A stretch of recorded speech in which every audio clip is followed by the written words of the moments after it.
Guys, welcome to my channel. তো কি সব ভালো তো থাকতে হবে, কারণ যেহেতু তোমরা সিকে ফ্যামিলি মেম্বার। তো আজকে আমরা যাচ্ছি অন্নপ্রাশনে। অন্নপ্রাশন হলো আমার দাদার মেয়ের। তো আমাদের যাইতে বলছে সকাল সকাল, আর এখন বাজে 2টা। আমরা এখন যাচ্ছি, আর এখান থেকে যাবো আগে আমাদের বাড়িতে, কারণ আমাদের বাড়ি আর আমার পিসির বাড়ি পাশাপাশি। তো আগে বাড়িতে যাবো, তারপর পিসির বাড়ি। চলো গিয়ে দেখা যাচ্ছে। আমাদের সাথে যাচ্ছে আমার দিদি, মানে আমার যা, আর আমাদের বাড়ির 2 হিরো। আমরা বাড়িতে অনেকক্ষণ আগে চলে আসছি, আর এখন যাচ্ছি অন্নপ্রাশন বাড়িতে। আর এখন আমরা চলে আসছি পিসি বাড়িতে। আর মানুষ আত্মীয়র বাড়িতে এসে প্রথমে চা মিষ্টি খায়, আর আমি খাইলাম প্রথমেই গালি, কারণ আমি লেট করে আসছি দেখা পিসা পুরা গালি দিতেছিল, বলতেছিল যে তোরা আগে আসবি আর তোরাই লেট করে আসিস, আরও অনেক কিছু গালি দিল। তো আমি তো ভাবছিলাম যে হয়তো অন্নপ্রাশন শেষ হয়ে গেছে, আমরা যত লেট করে আসছি। তো এসে দেখি যে এখন অন্নপ্রাশন শুরু হলো, মানে এখন আমার মাম্মামটাকে মুখে ভাত দেবে। আর আমার মাম্মামটা এত কিউট লাগতেছিল কি বলবো। আর ও চুপচাপ আছে, অন্য বাচ্চারা যেরকম অন্নপ্রাশন হলে পুরা কান্নাকাটি করে, তো আমার ভাস্তি একদমই কান্না করেনি। একদম যতক্ষণ ওইখানে বসেছিল পুরাটাই চুপচাপ ছিল। আর এইদিকে আমার দিদি আর আমার বৌদি এখানে দাঁড়িয়ে দাঁড়িয়ে দেখতেছিল অন্নপ্রাশন, আর এইদিকে অনেকজন আসছে, ওরা বসে অন্নপ্রাশন দেখতেছিল।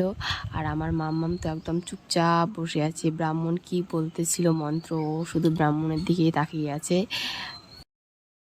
আমি এতদিন থেকে যত অন্নপ্রাশন দেখেছি তার মধ্যে এইটা হয়তো সেরা, কারণ অন্নপ্রাশনে বাচ্চারা একটু হলেও কান্না করে, কিন্তু আমার ভাস্তি এত চুপচাপ ছিল।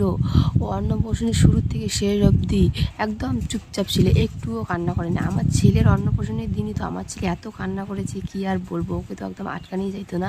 আর আমার ভাস্তি এদিকে একদম চুপচাপ বসে আছে, একদম লক্ষ্মী মেয়ের মতো ওর মামার কোলে একদম বসে আছে। আর ব্রাহ্মণ এদিকে মন্ত্র পড়তেছে, ও শুধু ব্রাহ্মণের দিকে এত কী তাকাচ্ছে ওই জানে। আর এইটা হলো আমার বৌদি, আর আমি ভিডিও করতেছি দেখে বৌদি লজ্জা পেয়ে চলে গেল। আর আমার দাদা এখন আসলো শান্তি হইতে, এই দাদাটারই মেয়ের অন্নপ্রাশন। আর ফাইনালি এখন আমার মাম্মামের মুখে ভাত হবে। আমার মাম্মাম তো একদম খাওয়ার জন্য রেডি। এইদিকে ওর মামা যে সে পায়েসটা কি কাটতে লাগে, 4 ভাগ করতে লাগে, ওইটা করতেছে। ব্রাহ্মণ বলে দিচ্ছে যে কীরমভাবে খাওয়াতে হবে। আর আমার মাম্মাম তো শুধু হা করতেছে খাওয়ার জন্য। আর এখন আমার মাম্মাম খাবে, তো একদম ওর মুখে একটু গেছে, তো ওইটুকুই খাইতেছে একদম কিউটভাবে। কি কিউট লাগতেছিল আমার মাম্মামটাকে।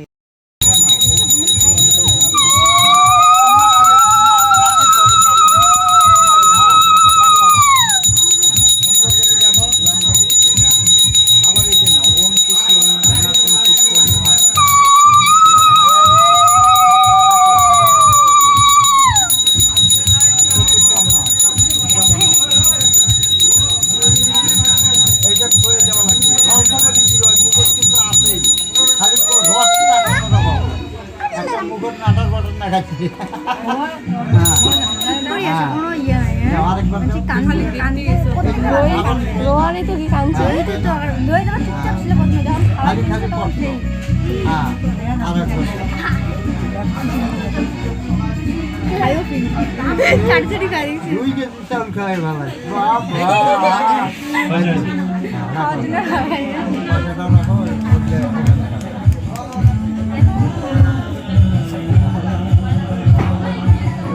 বাকি ধরিয়ে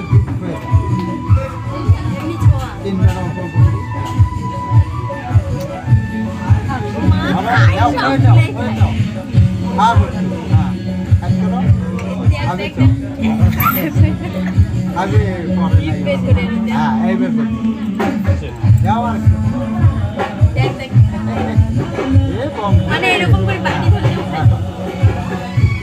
গল্প হয়ে যায়। পান ফুকরি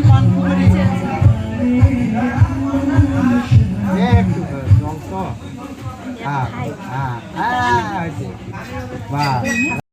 আর এখন আমাদের পাকা বুড়ি খাবে পান সুপারি।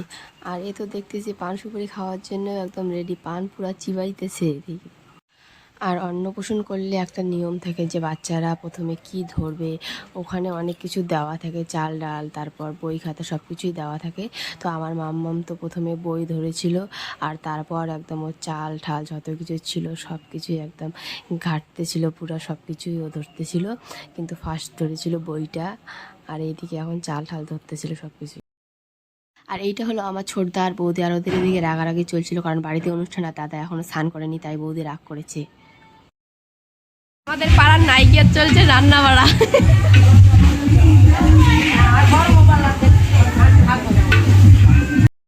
আর এখন আমরা যাব আমার ভাস্তিকে নিয়ে ঘুরতে।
আমরা খাইতে বসছি, আর খাইতে বসে এত হাসাহাসি হয়েছিল কি আর বলবো। মারা বলে যে খাইতে বসে নাকি হাসা যায় না, আর আমরা এত হাসতেছিলাম কারণ আমার বৌদি খাইতে বসে যত খাওয়ার পোজ দেখাচ্ছিল, খাওয়ার পোজ দেখে আই এম তো অবাক।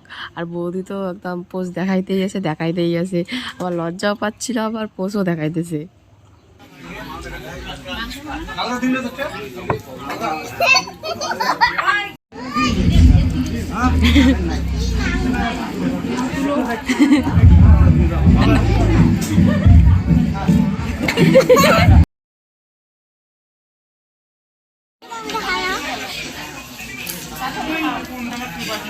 कौन है ये लोग?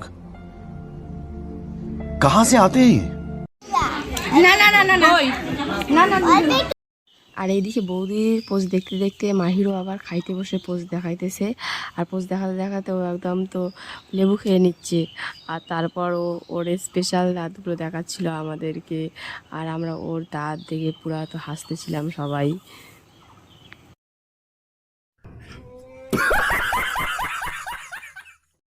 আর এইদিকে সবারই খাওয়া দাওয়া পুরো শেষ হয়ে গেছে, আর আমরাই লাস্ট। কারণ আমার ভাস্তা এত আস্তে খায় যে ওর জন্যই আমরা বসে আছি, আর ওর একদম খাওয়াই হচ্ছে না, ও একদম আস্তে আস্তে। কেমন হয়েছে বাড়িতে কেমন কেমন খান? এটা তো ভালোই খাওয়া দাওয়া চলছে।